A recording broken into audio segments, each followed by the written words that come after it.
محمد صلی اللہ علیہ وسلم۔ آپ نے توجہ فرمائی میں نے کیا بات کہی ہے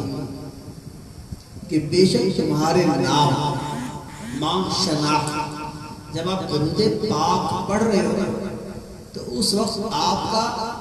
اور آپ کی شناخت کے ساتھ آپ کا نام سرکار صلاۃ والسلام کی بارگاہ میں پیش کیا جا رہا ہے۔ سمجھیے گا کہ کوئی ویسی پڑھ دیا صلی اللہ علیہ محمد، کوئی دل سے پڑھے صلی اللہ علیہ محمد، مسکرا کے پڑھے صلی اللہ علیہ محمد، تعویذ ہر بلا صلی اللہ محمد، اس نیت کے ساتھ پڑھے اور چاشنی محسوس کرے الحمدللہ میرے آقا علیہ الصلوۃ والسلام کا نام میٹھا ہے،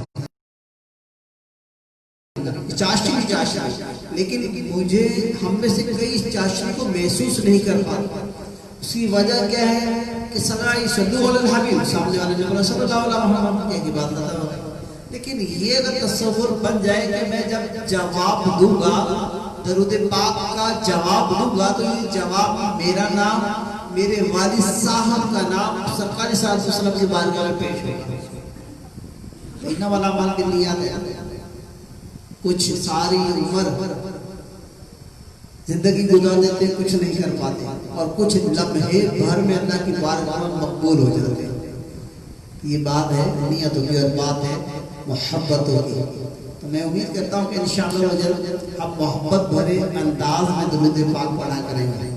جتنے بھی فیضان رمضان ٹرانسمیشن کے ناظرین ہیں اور اس وقت دیکھ رہے ہیں، لائک کر رہے ہیں، شیئر کر رہے ہیں، سبحان اللہ ماشاءاللہ کی صدا لگا رہے ہیں، ان سے میں التجا کروں گا جب بھی درود پاک کی بات آئے تو فوراً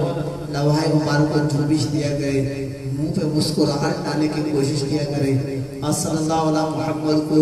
جب محمد کی بات آئے تو ہم اٹھے چوما کریں، انشاءاللہ اس کی برکتیں ملیں گی۔ ایک تو آپ کو برکتیں ملیں گی، اس کے ساتھ انشاءاللہ دوسروں کو بھی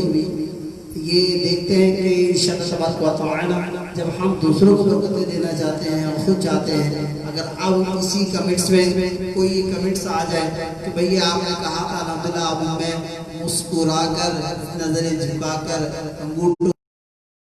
صلی اللہ علیہ محمد کا جواب دے رہا ہوں، کتنی پیاری بات ہو جائے گی۔ تو انشاءاللہ میں امید کرتا ہوں کہ یہ جو مبارک راتیں ہم مل رہی ہیں ان میں ہم درود پاک کی